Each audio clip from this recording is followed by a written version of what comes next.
Ini sindiran yang halus dari Allah ya, bukan dari saya. Di Quran surah ke-29 ayat 45. Bahasa tafsirnya gini, ini nggak ditemukan di terjemahan. Bahasa tafsirnya, maaf, akan ditemukan orang sholat yang tidak paham, tidak mengerti apa yang dibaca dan dilakukan dalam sholatnya. Saya bacakan ayatnya.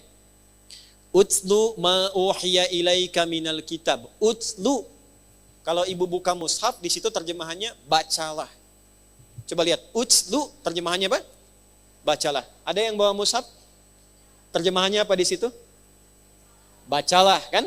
Utslu, tahan. Utslu, bacalah kan? Baik. Sekarang saya tanya, wahyu pertama turun apa? Iqra, apa artinya Iqra? Kalau sama-sama terjemahannya, kenapa kalimatnya beda? Satu utslu, kedua Iqra. Bu, kalau Iqra, tuh Iqra. Dari kata kiro'ah, kiro'atun. Artinya, baca tanpa menuntut paham. Yang penting baca. Jelas? Kalau utslu dari kata tilawah. Tilawah. Punya 3 arti. 1, baca. 2, pahami yang dibaca itu. 3, amalkan sesuai pemahaman dari bacaan tadi. Baca, pahami, amalkan, kerjakan. Itu tilawah. Baik, kenapa wahyu yang pertama bacaannya Iqra bukan utslu? Karena Nabi itu nggak pernah belajar baca, apalagi paham.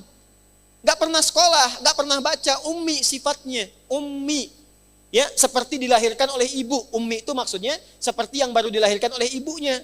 Ada nggak anak yang baru lahir langsung bisa baca? Ya, begitu lahir, ini Budi, ini Ibu Budi, nggak ada. Ya. Orang lahir itu nggak bisa baca, nggak paham pengetahuan. Nabi itu sifatnya ummi, maksudnya kayaumi wiladati ummihi, seperti hari dilahirkan ibunya, nggak bisa baca, nggak pernah sekolah, nggak punya guru. Jadi bagaimana bisa paham? Baca saja nggak bisa. Maka turunlah kalimatnya Iqra bukan utslu. Iqra, Muhammad baca. Jawabnya apa? Ma'ana biqari, saya nggak bisa baca. Kalau ayatnya turun utslu, salah ayatnya. Karena memerintahkan paham. Baca aja nggak bisa, apalagi paham. Jelas? Tapi setelah ayat turun diajarkan sholat, dibimbing malaikat Jibril. Turun perintahnya, Muhammad jangan sekedar dengar bacaan Jibril. Belajar, pahami dari Jibril. Amalkan dari pemahaman itu. Baca Quran dengan artinya sampai paham, itu tilawah namanya. Perhatikan, utslu ma uhya ilaika minal kitab. Muhammad sebelum tunaikan sholat baca dulu. Pahami dulu ketentuan dalam sholat. Pahami dulu yang mau engkau baca dalam sholat. Wa aqimis sholat, setelah paham, baru kerjakan sholat. Itu yang menjadikan sholat kita itu jarang khusyuk.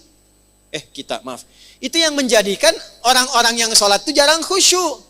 Karena nggak ngerti yang dibaca. Coba jujur ya, saya tanya nih. Ibu ribuan kali ruku dan sujud. Paham nggak yang dibaca dalam ruku? Ngerti nggak yang dibaca dalam sujud?